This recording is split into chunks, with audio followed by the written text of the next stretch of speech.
අපිට සිංහල භාෂාවේදී හම්බෙනවා ප්‍රස්තාව පිරුණු, ඉඟි වැකි, රූඩි වගේ දේවල්.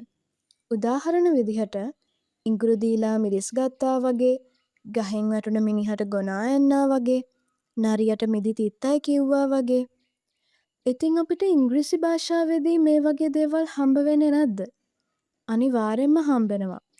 ඉංග්ලිෂ් වලදී අපි මේකට ස්පෙෂල් වර්ඩ් එකක් කියනවා. හරියට සිංහල වලදී ප්‍රස්තාව පිරුළු වගේ.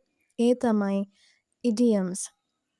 ඉතින් ඉංග්‍රීසි භාෂාවේ යෙදෙන අත්‍යවශ්‍යම ඉඩියම්ස් 10ක් අපි මේ වීඩියෝ එකෙන් කතා කරමු. piece of cake. piece of cake කියන්නේ කේක් කෑල්ලක් කියන එක නෙමෙයි. piece of cake කියන ඉඩියම් එක අපි පාවිච්චි කරන්නේ ඒ දේ හරිම ලේසි දෙයක් කියන එක හඟවන්න. හරි, අපි example sentence එකකින් මේක identify කරගමු. That exam was a piece of cake. ඒ විභාගය හරිම ලේසි. අපිට සිංහලවලදී හම්බෙනවා මේ හා සමාන ප්‍රස්තාව පිරුළක්. කජු කන්නා වගේ කියන්නේ අන්න ඒ වගේ. හිතා ගන්නකො piece of cake කියන්නේ හරියට අපිට සිංහලවලදී කජු කන්නා වගේ කියලා. එතකොට මේක මතක තියාගන්න හරිම ලේසි. Once in a blue moon. මේ ඉඩියම් එක යූස් කරන්නේ යමක් සිද්ධ වෙන්නේ කලාතුරකින් නම් ඒ දේ රිප්‍රසන්ට් කරන්න. For an example, he visits his home once in a blue moon. ඔහු තමන්ගේ ගෙදර යන්නේ කලාතුරකින්. Hit the nail on the head. හරියටම හරි. ටක්කටම හරි. කියන මීනින් එක තමයි මේ hit the nail on the head කියන ඉඩියම් එකට තියෙන්නේ. ඉතින් කෙනෙක් යම්කිසි දෙයක් හරියටම කරනවා නම් නැත්තම් හරියටම කියනවා නම් ආන්න ඒ වගේ වෙලාවට මේ ඉඩියම් එක යූස් කරන්න පුළුවන්.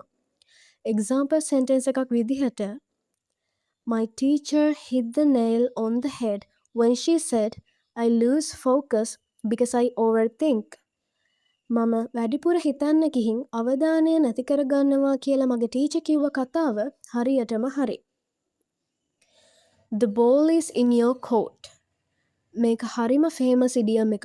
ඔයාලා TV shows, TV series, films බලනවා නම් මේක අනිවාර්යයෙන්ම ඔයාට අහිලා තියෙන්න ඕනේ, ඔයා දන්නවා වෙන්න ඕනේ. මේකේ මීනින් එක තමයි දැන් ඔයාගේ වාරේ කියන එක. ඒ කියන්නේ යම්කිසි තීරණයක් ගන්න, තීරණයක් ක්‍රියාත්මක කරන්න දැන් ඔයාගේ වාරේ කියන එක. For an example, I have done my part. Now the ball is in your court. මම මගේ කොටස කරලා ඉවරයි. දැන් තියෙන්නේ ඔයාගේ වාරේ. Hit the sack. Hit the sack කියන්නේ නින්දට යනවට I'm going to hit the sack early. මම කලින්ම නිදා ගන්න යන්නේ. Spill the beans. මේ ඉඩියම් එක යූස් කරන්නේ රහසක් හෙලි කරද්දී. ගොඩක් වෙලාවට නොදැනුවත්ව. She spilled the beans about the surprise party. අය surprise පාටිය හෙලි කරා.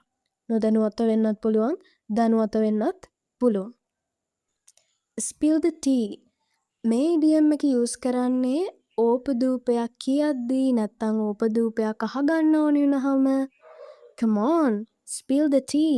What happened at the party? කෝකෝ කියමු බලන්න පාටිය මොකද වුනේ කියලා. Spill the beans සහ spill the tea කියන ඉඩියම් දෙක ළඟින් යනවා. ඒ දෙක පටල ගන්න එපා. Kill two birds with one stone. එක ගලෙන් කුරුල්ලෝ දෙන්නයි. මේක අපිට හුරුපුරුදු ඉඩියම් එකක්. සිංහලේදී අපිට හම්බෙනවා.